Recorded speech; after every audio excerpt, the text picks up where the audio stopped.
So welcome to Business Growth Accelerator, and this week we're going to look at what it takes to produce some really useful content that actually attracts your ideal customers towards you. Now, we all know the established way of marketing is, and it's what all we should be doing is, the principles are really simple. You put out some really useful content, your target customers see it, they engage with it, and that starts to pull them closer to you. They get to know you, they get to like you, and because your content is really useful or really good, they get to trust you. And that makes it easier to start a conversation and ultimately convert them into paying customers. But here's the truth. Most content that business owners are putting out there is just a bit mediocre or average. And this really hit home recently on one of our regular marketing clinics we host. We had a guy join us. His name's James Carter. He's a brilliant graphic designer in Zurich, and he also helps and teaches other graphic designers. And he said he had lost his will to keep producing content. He was putting stuff out there, but his audience just wasn't paying attention. And we started to have a quick look. We took a look at what James was posting.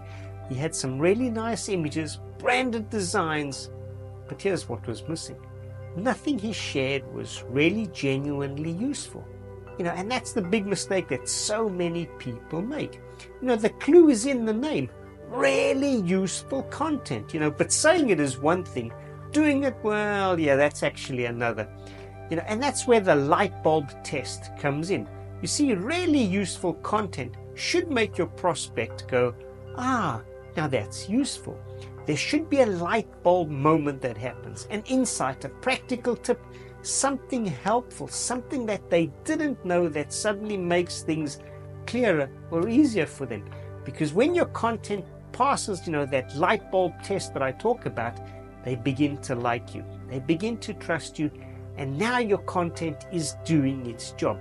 But when it doesn't, when people are just scrolling straight past you, that strategy you're working so hard on, it won't deliver results. So how do you go about creating really useful content? Well, the first thing you need to remember is you don't need tons and loads of it. Just 3 or 4 pieces of really useful content that truly help your ideal customers. And the only way you know it's useful is to look at them. You got to get inside of their heads.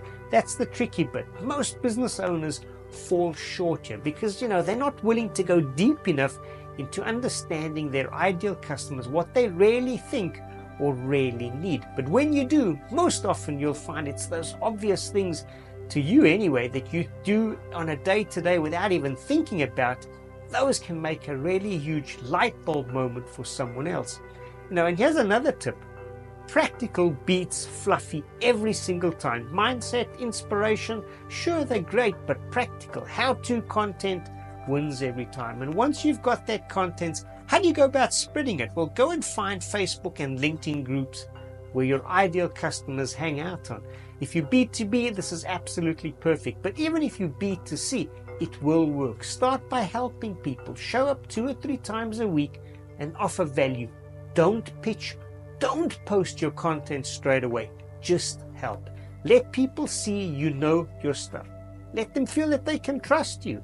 And once you've built that trust, then and only then share your content. Let them know, hey, I've got something that might help.